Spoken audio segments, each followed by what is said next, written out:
Toute une saison à Radio-Canada. Vos vedettes préférées sont ici pour vous offrir un automne magnifique, étonnant, électrisant, divertissant, étourdissant, génial, beaucoup de talent. Oh non, j'en ai bon. Des émissions pour tout le monde. Super. Une saison à célébrer. Papé? Cet automne, vous allez voir.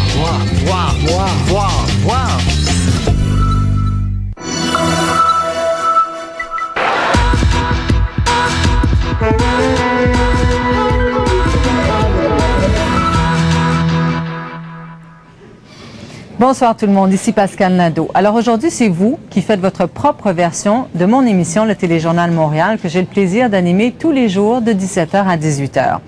Et vous allez tout faire. Lecteur de nouvelles, journaliste, caméraman, machiniste, opérateur de télésouffleur, technicien aux effets sonores, aiguilleur, technicien du son, régisseur, et j'en passe. Il en faut du monde pour faire ce bulletin.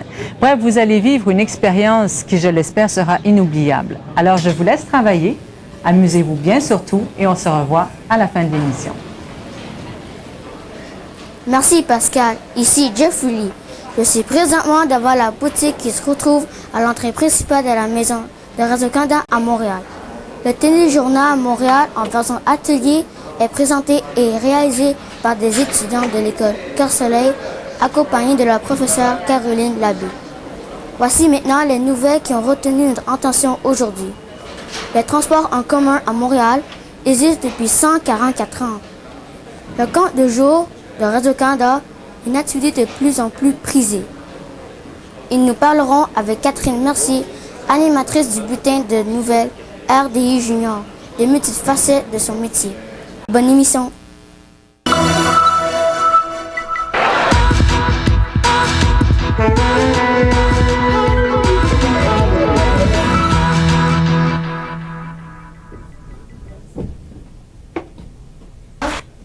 Bonsoir à tous et bienvenue à cette édition du Téléjournal Montréal. Les transports existent depuis très longtemps et ils sont indispensables dans toutes les grandes villes. À Montréal, nous avons un vaste réseau de transports en commun. Savez-vous quel était le prix d'un billet en 1861? Notre correspondante à l'Hôtel de Ville de Montréal a la réponse. Bonsoir Christina. Bonsoir. À l'Hôtel de Ville, on se prépare à célébrer les 144 ans du transport en commun.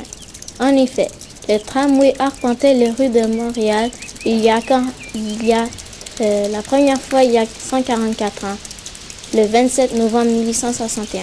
La population de la ville n'était alors que de 118 000 personnes. Tarif 5 sous pour les adultes, 3 sous pour les enfants. Fondée en mai 1861, l'entreprise disposait alors d'environ 10 km de rails, d'une écurie, d'une remise, de 8 véhicules et de 14 chevaux. C'était Christina Borneau en direct de l'Hôtel de Ville de Montréal. Souhaitons que le maire Tremblay rétablisse les tarifs d'antan. Ce serait une décision très populaire. Maintenant, depuis 2 ans, le service de l'accueil de Radio-Canada offre des camps de jour durant la période estivale. Cette activité permet aux jeunes de se familiariser avec l'univers de la télévision. Et ces jeunes ont beaucoup de talent, n'est-ce pas Claude Deschaines?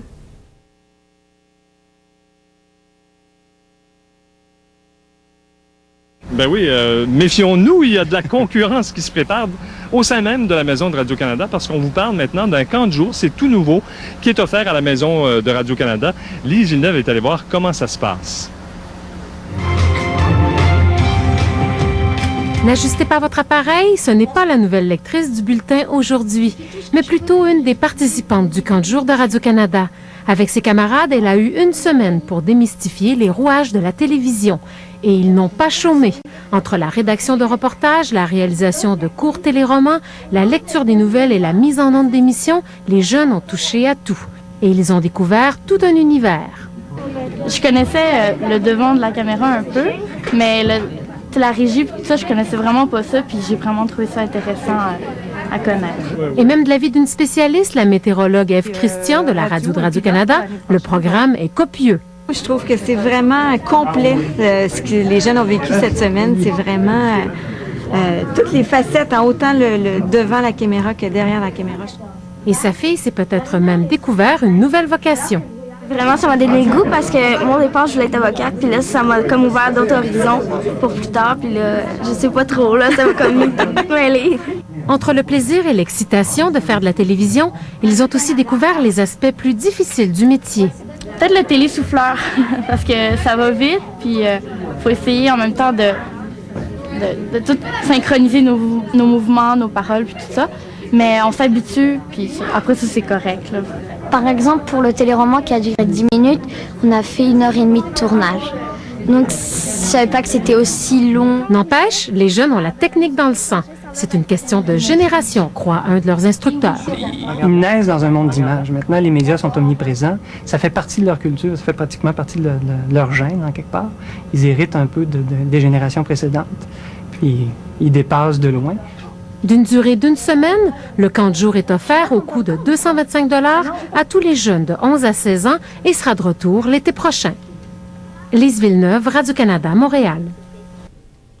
Très intéressant. Vous pouvez, dès le mois de mars, vous inscrire à ce camp de jour en visitant notre site à l'adresse radio-canada.ca/jeunesse. Au retour, on vous parle de Charlie Chaplin, un des hommes les plus créatifs du cinéma. Mais avant d'aller à la pause, allons rejoindre notre collègue Louis-José Houd. Bonsoir, Louis-José. Alors, bonjour tout le monde. Moi, ma nouvelle émission s'appelle Ici Louis-José Houd. C'est une émission dont tout le contenu provient des archives de Radio-Canada.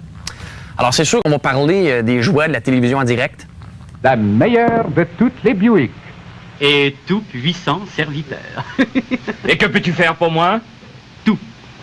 Entre le crépuscule et l'aube, la nuit, rien ne m'est impossible. Mais au chant du coq... Jolie blonde, jolie rousse, jolie brune, je suis à vous. C'est mon âme. Ah, mon Dieu! Je pensais que c'était une femme! Et on va aussi revivre les grandes performances de nos politiciens. Mais je peux vous dire que j'habite une région où il y a beaucoup de pêche au brochet. Puis on n'a jamais mis de fluoration artificielle dans nos lacs, puis on n'a jamais pris un brochet avec un dentier encore. Donc, ici, Louis-José Houd, à partir de janvier, à Radio-Canada.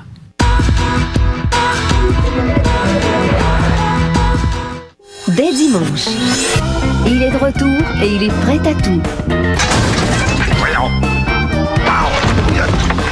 Et Dieu crie à la flaque, dès dimanche 19h30 à Radio-Canada.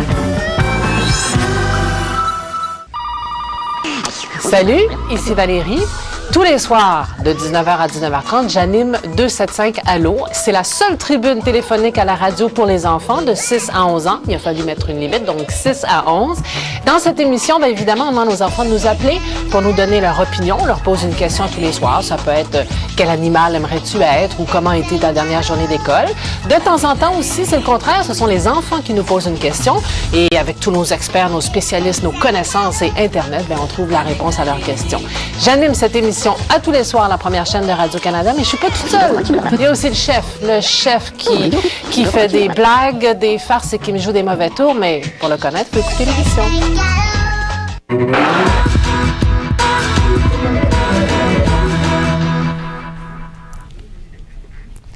Charlie Chaplin est né en 1889 dans un quartier pauvre de Londres, en Angleterre.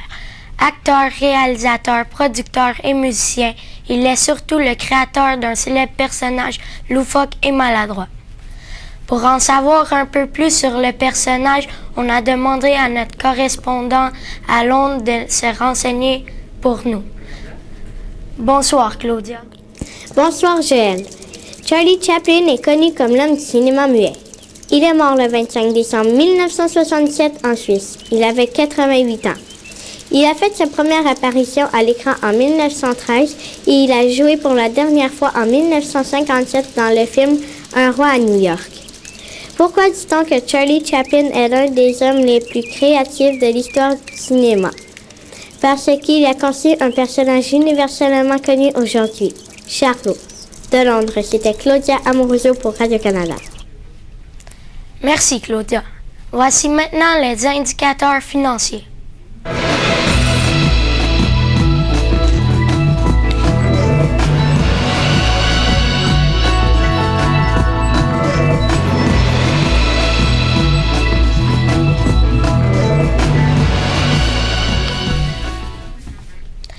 Depuis plus de 100 ans, les meilleures équipes de hockey s'affrontent chaque année pour le plus grand trophée de ce sport, le rêve de tous les joueurs, la Coupe Stanley.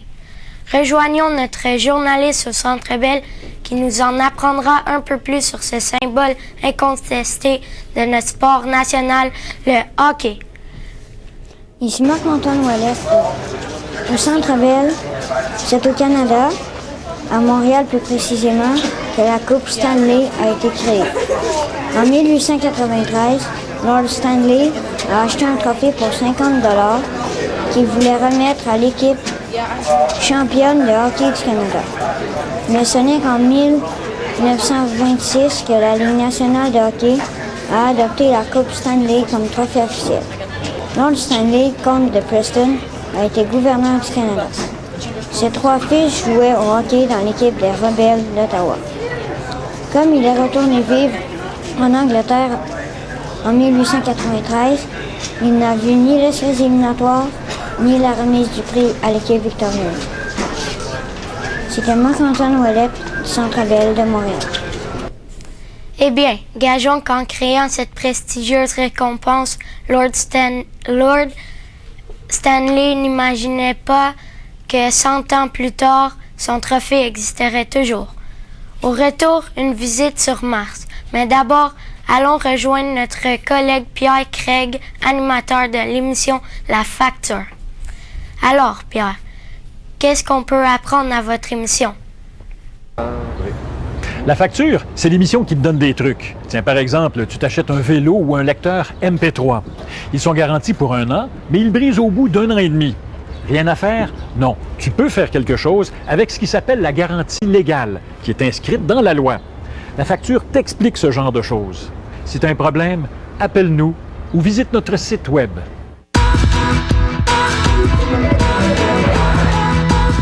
Samedi. Cette année, des samedis soirs de grand cinéma à Radio-Canada. Des primeurs. Des films d'ici. Du cinéma acclamé par le public et la critique. Du cinéma sur mesure pour vous.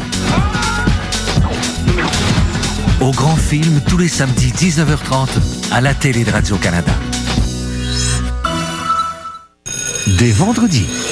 L'Union fait la force des ménages la fin de semaine, mais toujours avec les jeux que vous aimez. Puis c'est pas parce que c'est la fin de semaine qu'on jouera pas à la petite école. Une autre bonne raison de dire enfin la fin de semaine. L'Union fait la force des vendredis 18h à Radio-Canada. Du lundi au jeudi. Cet automne, j'anime un talk show à Radio-Canada. Je vais recevoir des invités, mais surtout, je vais être moi. Je vais être moi-même. C'est pour ça que ça s'appelle Véro.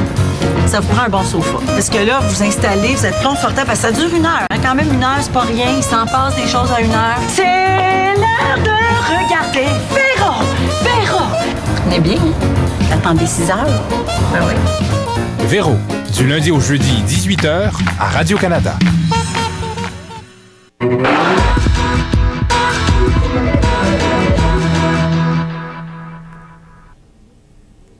Et maintenant, allons voir ce que nous réserve l'équipe de l'émission Découverte dans les semaines à venir. Bonjour.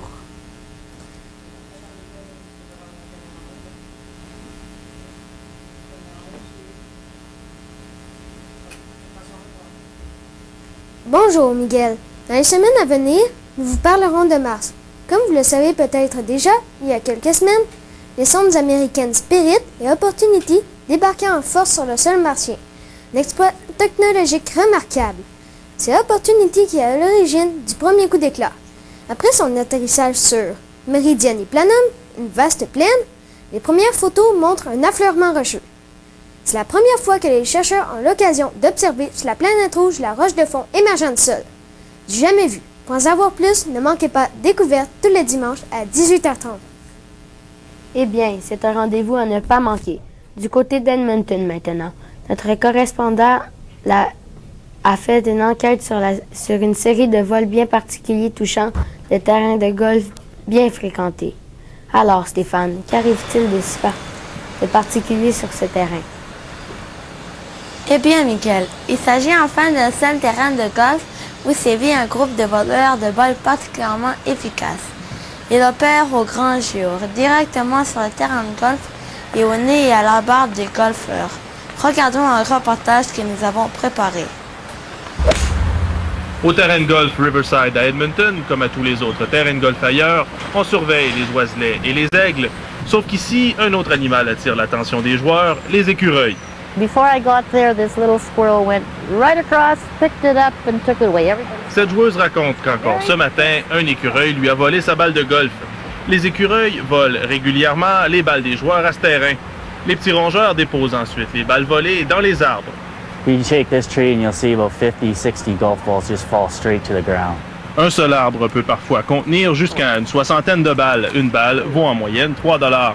Personne ne sait exactement pourquoi les écureuils agissent ainsi. Certains joueurs se fâchent contre les rongeurs en leur lançant leur bâton, mais les responsables du terrain de golf n'entendent pas pour autant intervenir. We can't really do anything about it anyway, so we just let them roam around. On ne peut pas vraiment les empêcher, dit-il, alors on les laisse faire. Le comportement des écureuils intrigue plusieurs joueurs puisque les écureuils des autres terrains de golf ne volent habituellement pas les balles. Et le problème ne semble pas être sur le point de disparaître.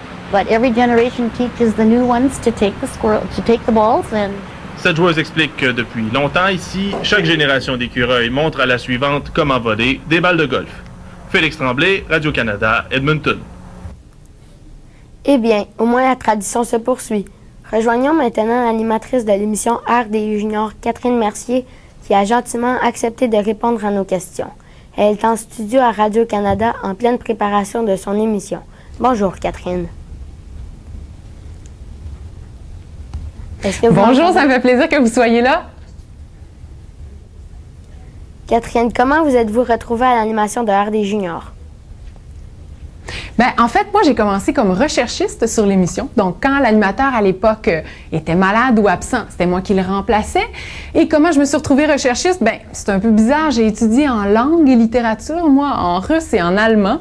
C'est quand même pratique de parler ces langues-là. Là. J'ai étudié en théâtre aussi, donc c'est sûr que ça m'aide aussi pour faire l'animation. Donc, c'est un peu ça, mon parcours.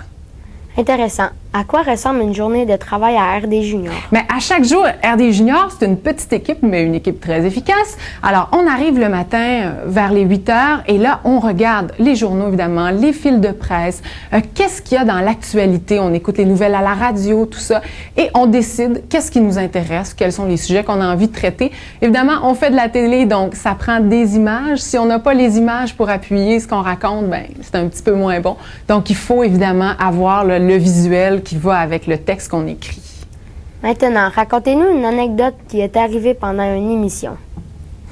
Une anecdote. Bien, je me souviens l'année dernière, moi j'avais trouvé sur un fil de presse, en fait, des images qui racontaient l'histoire d'un poisson en Norvège. On venait de découvrir ce poisson-là qui vit au fin fond d'un lac. Personne, aucun biologiste ne connaissait l'existence de ce poisson-là. Bon, c'était une espèce de reportage en norvégien. Je comprenais pas grand-chose, mais j'avais réussi à attraper le nom du chercheur qui faisait la recherche sur le poisson. Donc là, ça me trottait dans la tête. J'en parle un peu aux membres de mon équipe. Ils me disaient « Ah non, pas une histoire de poisson en Norvège, ça nous intéresse pas. » Finalement, je retrace le professeur sur Internet. Je trouve son numéro de téléphone dans une université en Norvège. Je l'ai appelé. Je lui ai demandé de l'information. Votre poisson, il mesure combien? Il vient d'où? C'est quoi? Qu'est-ce qu'il mange? Et il m'avait donné l'information. Et finalement, on a parlé de ce fameux poisson norvégien dans RDI Junior. Très intéressant. Malheureusement, c'est tout le temps que nous avons, Catherine Mercier. Ça a été un plaisir de vous parler. Ça m'a fait plaisir. Bon atelier. Merci et bonne émission. À quelle heure déjà? 17h15 exactement. À bientôt. Merci, au revoir. Et maintenant, avant de terminer, voici les prévisions de la météo. Alors, que nous annoncez-vous pour les prochains jours? Eh bien, le temps sera plutôt agréable. Toutefois, des vents violents souffleront vers la fin de la journée. Tout devrait redevenir à la normale en fin de soirée. Si on jette un coup d'œil à la carte météo, on constate que des formations nuageuses en provenance de l'ouest nous apporteront du temps incertain et peut-être des averses de pluie passagères dans les régions plus au sud. Voyons maintenant les prévisions détaillées pour les prochains jours. À Montréal, le ciel sera partiellement couvert ce soir. Il fera un minimum de 15 degrés Celsius.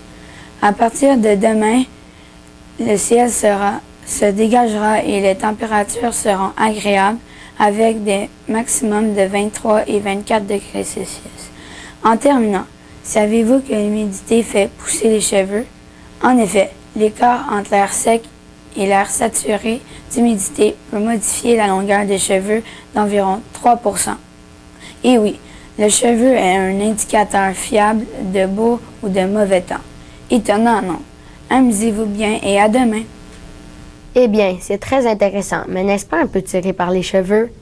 Voilà, c'était notre émission pour aujourd'hui. C'est un plaisir de vous retrouver tous les soirs de 17h à 18h. N'oubliez pas de regarder RDI Junior tous les soirs à 17h15 et d'aller sur le site Internet de Radio-Canada à l'adresse radio-canada.ca. Vous y retrouverez une mine de renseignements. Je vous recommande donc de le consulter souvent. Juste avant de nous quitter, rejoignons Pascal Nadeau pour le mot de la fin. Alors, Pascal. Eh bien, je vous félicite. Vous avez fait de l'excellent travail. Je suis très impressionnée. J'espère que vous avez eu surtout beaucoup de plaisir à vivre cette expérience. C'est ça qui est le plus important. Merci d'être venu nous visiter. N'oubliez pas d'être avec nous tous les soirs de 17h à 18h parce que, qui sait, peut-être qu'un jour, on va travailler ensemble. À bientôt. À bientôt, Pascal. En terminant, on se laisse sur des images du chien Snooze et de son maître qui vivent sur le plateau Mont-Royal. Comme vous le voyez, Snooze pratique un sport hors de l'ordinaire pour un chien. Il se débrouille plutôt bien. À demain!